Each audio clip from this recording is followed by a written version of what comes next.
आज हम पढ़ेंगे अष्टवक्र के जन्म और शास्त्रार्थ का वृत्तांत।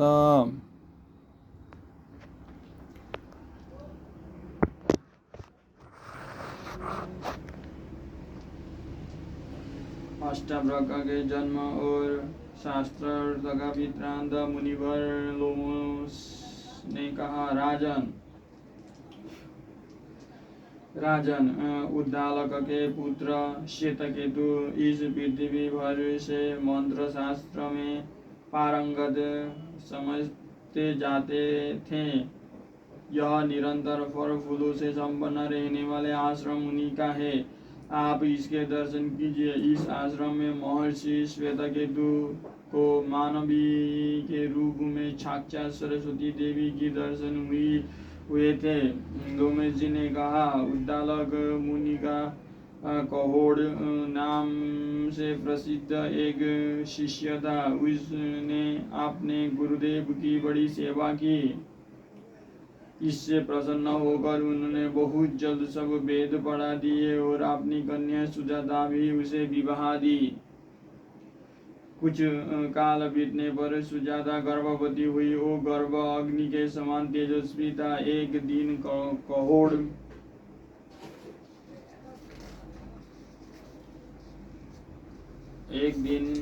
कहोड़ वेद पाठ कर रहे थे। उस समय वो बोला, पिताजी, आप रात भर वेद पाठ करते हैं किंतु यह ठीक नहीं होता। शिष्य के बीच में ही इस प्रकार आक्षेप करने से पिता को बहुत क्रोध हुआ और उन्होंने उस उद्देश्य से बालकों को श्राप दिया कि तू पेट में से ही ऐसी टेढ़ी बातें करता है, इसीलिए 8 जगह से टेढ़ा उत्पन्न होगा।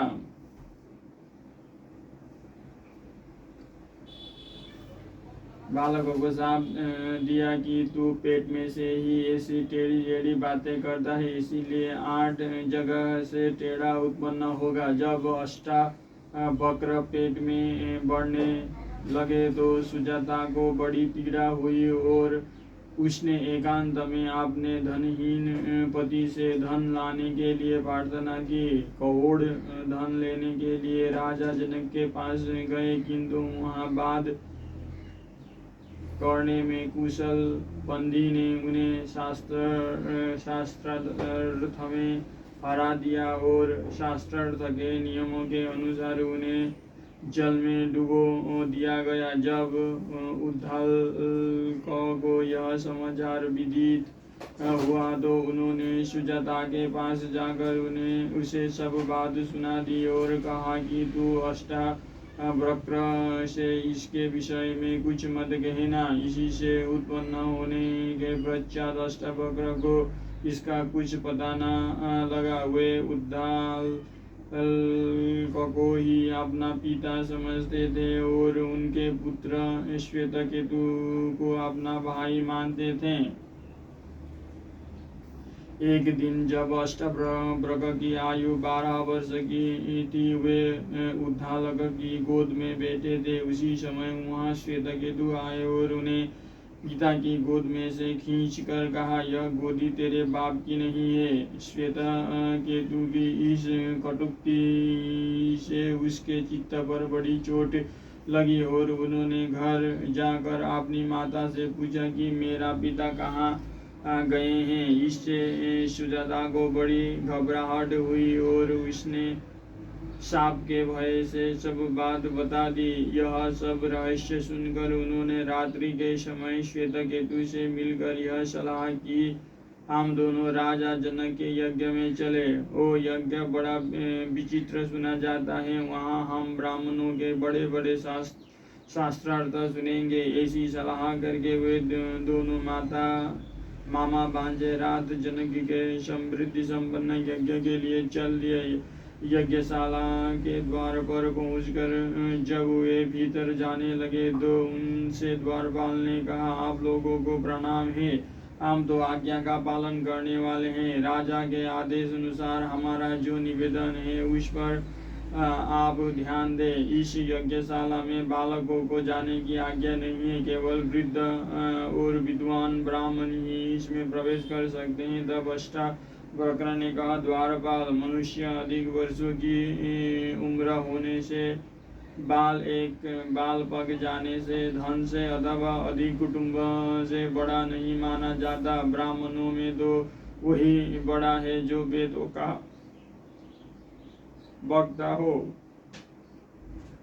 ऋषियों ने ऐसा ही नियम बनाया है। मैं इस राजसभा में बंदी से मिलना चाहता हूँ। तुम मेरी ओर से यह सूचना महाराज को दे दो। आज तुम हमें विद्वानों के साथ शास्त्रार्थ करते देखोगे और बात बढ़ जाने पर बंदी को परास्त हुआ पाओगे।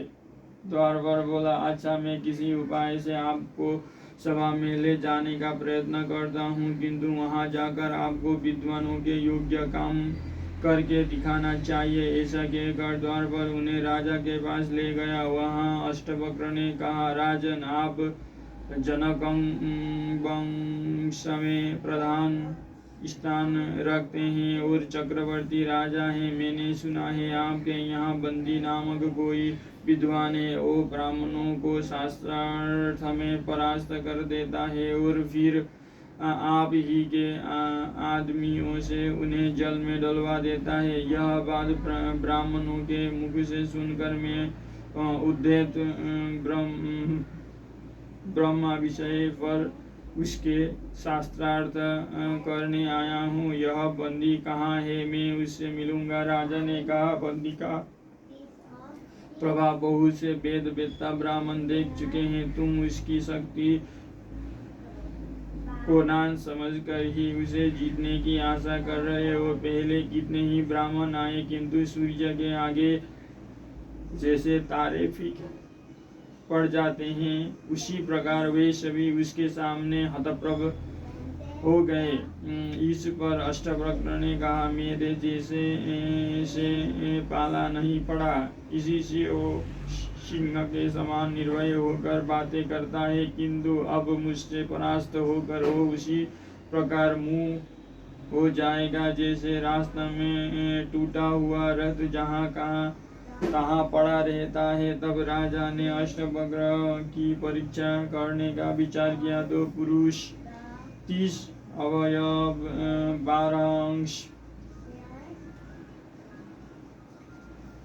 24 पर्व और 307 अरबों वाले पदार्थ को जानता है, वो बड़ा विद्वान है। यह सुनकर अष्टवक्र बोले, जिसमें पक्ष रूप 24 पर्व, ऋतु रूप 6 नाभि, मास रूप 12 अंश और दिन रूप 308 अरे है, वो निरंतर घूमने वाला सर्वत्वर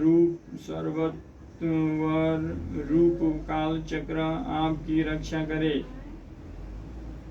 ऐसा यथार्थ उत्तर सुनकर राजा ने यह प्रश्न किया, सोने के समय को नेत्र नहीं मूंदता, जन्म लेने के बाद किसमें गति नहीं होती, हृदय किसमें नहीं है और वेग से कौन बढ़ता है? अष्टवक्र ने कहा, मछली सोने के समय नेत्र नहीं मूंदती, अंडा उत्पन्न होने पर श्रेष्ठ नहीं करता, पत्थर में हृदय नहीं है और नदी वेग से बढ़ती है। यह सुनकर राजा ने कहा, आप तो देवताओं के समान प्रभाव वाले हैं। मैं आपको मनुष्य नहीं समझता, आप बालक भी नहीं है। मैं तो आपको वृद्ध ही मानता हूँ। वाद विवाद करने में आपके समान कोई नहीं है, इसलिए मैं आपको मंडप का द्वार सौंपता हूँ और यही वो बंदी है। तब अष्टवक्र ने बंदी को और घूमकर कहा, अपने को अतिवादी मानने वाले बंदी, तुमने हारने वाले को जल में डुबाने का नियम क्यों रखा है? किंतु मेरे सामने तुम बोल नहीं सकोगे। जैसे प्रलयकालीन अग्नि के निकट नदी का प्रवाह सूख जाता है, उसी प्रकार मेरे सामने तुम्हारी बात शक्ति नष्ट हो जाएगी। अब तुम मेरे प्रश्नों का उत्तर दो और मैं तुम्हारी बातों का उत्तर दूंगा। राजन, जब भरी सभा में अष्टवक्र ने क्रोध के साथ गरज कर इस प्रकार ललकारा तो बंदी ने कहा, अष्टवक्र, एक ही अग्नि अनेक प्रकार से प्रकाशित होता है। एक सूर्य सारे जगत को प्रकाशित कर रहा है।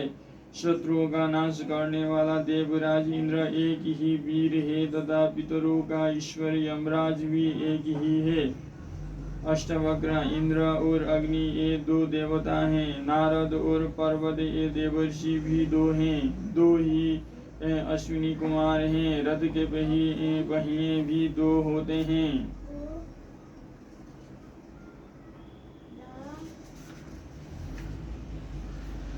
रथ के पहिए भी दो होते हैं और विधाता के पति और पत्नी सहचर भी दो ही बनाए हैं। बंदी, यह संपूर्ण प्रजा कर्म अवश्य तीन प्रकार से जन्म धारण करती है। सब कर्मों का प्रतिपादन भी तीन वेद ही कहते हैं। अध्वर्युजन भी प्रातः, मध्याह्न और सांध्य इन तीनों समय यज्ञ का अनुष्ठान करते हैं। कर्मानुसार प्राप्त होने वाले भोगों के लिए स्वर्ग, मृत्यु और नरक ये लोग भी तीन ही हैं तथा वेद में कर्म, जन्म, ज्योतियाँ भी तीन प्रकार की है। अष्टवक्र, ब्राह्मणों के लिए आश्रम चार है, वर्ण भी चार ही यज्ञ द्वार अपना अपना निर्वाह करते हैं। मुख्य दिशाएं भी चार ही हैं। ओमकार के ओकार, ओम, आकार, ओकार, मकार और अर्धमात्रा ये चार ही वर्ण हैं तथा परा, पश्यंती, मध्यमा और बेखरी भेद से वाणी भी चार ही प्रकार की कही गई है। बंदी, यज्ञ की अग्नियाँ गार्हपत्य, दक्षिणाग्नि, आवनीय, शम्य और आवशम्य पांच है। पंक्ति छंद भी पांच पदों वाला है। यज्ञ भी अग्निहोत्र, दर्श, पूर्णमास, चतुर्मास और सोम पांच ही प्रकार के हैं। इंद्रिया पांच है। वेद में पंच शिखा वाली अप्सराएं भी पांच हैं तथा संसार में पवित्र नदी भी पांच ही प्रसिद्ध है। अष्टवक्र कितने ही इस प्रकार कहते हैं कि अग्नि का आदान करते समय दक्षिणा में गोएं 6 ही देनी चाहिए। काल चक्र में ऋतुएं भी 6 ही रहती है। मन सहित ज्ञानेन्द्रिय भी 6 ही हैं। कृतिकाएं 6 हैं तथा समस्त वेदों में साधस्य यज्ञ भी 6 ही कहे गए हैं। बंदी, ग्राम्य पशु 7 हैं, वन्य पशु भी 7 ही हैं। यज्ञ को पूर्ण करने वाले छंद भी 7 ही हैं। ऋषि 7 हैं। मान देने के प्रकार भी 7 हैं और बीना के तार भी 7 ही प्रसिद्ध हैं। अष्टवक्र, सैकड़ों वस्तुओं का तोल करने वाले शान तोल के गुण 8 होते हैं। सिंह का नाश करने वाला शरभ के चरण भी 8 ही हैं। देवताओं में वसु नामक देवताओं को भी 8 ही सुना है और सब योग्यों में यज्ञ स्तंभ के कोण भी 8 ही कहे हैं। बंदी, प्रीति यज्ञ में समीधा छोड़ने के मंत्र तो कहे गए हैं। सृष्टि में प्रकृति के विभाग भी 9 ही किए गए हैं। बृहति छंद के अक्षर भी 9 ही हैं और जिनमें अनेकों प्रकार की संख्याएं उत्पन्न होती है। ऐसे एक से लेकर अंक भी 9 ही हैं। अष्टवक्र, संसार में दिशाएं 10 है। सहस्त्र की संख्या भी 100 को 10 बार गिनने से ही होता है। गर्भवती स्त्री भी गर्भधारण 10 मास ही करती है। तत्व का उपदेश करने वाले भी इस 10 है तथा पूजने योग्य भी 10 ही हैं। बंदी, पशुओं के शरीर में 11 विकारों वाली इंद्रियां 11 होती हैं। यज्ञ के स्तंभ 11 होते हैं। प्राणियों के विकार भी 11 हैं तथा देवताओं में रुद्र भी 11 ही कहे गए हैं। अष्टवक्र एक वर्ष में महीने 12 होते हैं। जगती छंद के चरणों में भी 12 ही अक्षर होते हैं। प्राकृत यज्ञ 12 दिन का कहा गया है और धीर पुरुषों ने आदित्य भी 12 ही कहे हैं। बंदी तिथियों में त्रयोदशी को उत्तम कहा है और पृथ्वी भी 13 दीपों वाली बतलाई गई है। त्रयोदशी तिथि रूपता प्रशस्ता त्रयोदश दीपवती मही च। इस प्रकार बंदी के आधा श्लोक ही कह कर तुम हो चुप हो जाने पर अष्टवक्र की शेष आधे श्लोक की पूरा करते हुए कहने लगे। अग्नि वायु और सूर्य ये तीनों देवता 13 दिनों के यज्ञों में व्यापक हैं और वेदों में भी 13 आदि अक्षरों वाले अति छंद कहे गए हैं। इतना सुनते ही बंदी का मुख नीचा हो गया और वो बड़े विचार में पड़ गए, परंतु अष्टवक्र के मुख से वाणी की झड़ी लगी ही रही। यह देखकर सभा के ब्राह्मण हर्षध्वनि करते हुए अष्टवक्र के पास आकर उनका सम्मान करने लगे। अष्टवक्र ने कहा, राजन, यह बंदी शास्त्रार्थ में अनेकों विद्वान ब्राह्मणों को परास्त कर जल में डुबावा चुका है। अब इसकी भी तुरंत वही गति होना चाहिए। बंदी ने कहा, महाराज, मैं जलाधीश वरुण का पुत्र हूँ। मेरे पिता के यहाँ भी आपकी ही तरह 12 वर्षों में पूर्ण होने वाले यज्ञ हो रहा है। उसी के लिए मैंने जल में डुबाने के बहाने चुने हुए श्रेष्ठ ब्राह्मणों को वरुण लोक भेज दिया है। वे सब अभी लौट आवेंगे। अष्टवक्र जी मेरे पूजनीय है। इसकी कृपा से जल में डूबकर मैं भी अपने पिता वरुण देव से शीघ्र मिलने का सौभाग्य प्राप्त करूंगा।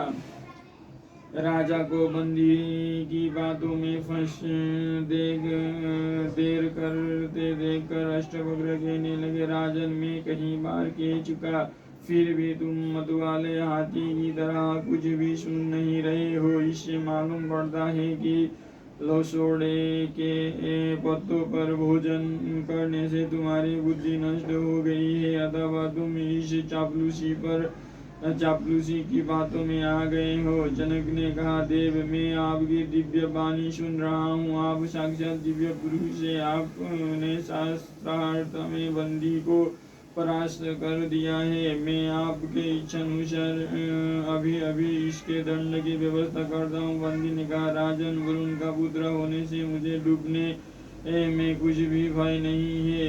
ये अष्टवक्र भी बहुत दिनों से डूबे हुए अपने पिता कोहड़ का अभी दर्शन करेंगे। त्रयोदशाहानि ससार केसी त्रयोदशादिन्यन्ति छन्दासि चाहु। लोमस जी कहते हैं, सभा में इस प्रकार बातचीत हो रही थी कि समुद्र में डुबाए हुए सभी ब्राह्मण वरुण देव से सम्मानित होकर जल से बाहर निकल आए और राजा जनक की सभा में आ पहुँचे। उनमें से कहुड़ ने कहा, मनुष्य ऐसे ही कामों के लिए पुत्रों की कामना करते हैं, जिस काम को मैं नहीं कर सका था वही मेरे पुत्र ने करके दिखा दिया। राजन, कभी कभी दुर्बल मनुष्य के भी बलवान और मूर्ख के भी विद्वान पुत्र उत्पन्न हो जाता है। इसके पश्चात बंदी भी राजा जनक की आज्ञा लेकर समुद्र में कूद पड़ा। तदनंतर ब्राह्मणों ने अष्टवक्र की पूजा की और अष्टवक्र ने अपने के पिता का पूजन किया। फिर अपने मामा श्वेतकेतु के सहित वे अपने आश्रम को चले। वहां पहुंचकर कहुड़ ने अष्टवक्र से कहा, तुम इस समंग नदी में प्रवेश करो। बस अष्टवक्र ने जैसे ही उसमें डुबकी लगाई कि उसके अंग सीधे हो गए। उनके सर्वांग से यह नदी भी पवित्र हो गई। जो पुरुष इस नदी में स्नान करता है वो सब पापों से मुक्त हो जाता है। राजन, तुम भी द्रौपदी और भाइयों के सहित स्नान और आचमन करने के लिए इसमें प्रवेश करो।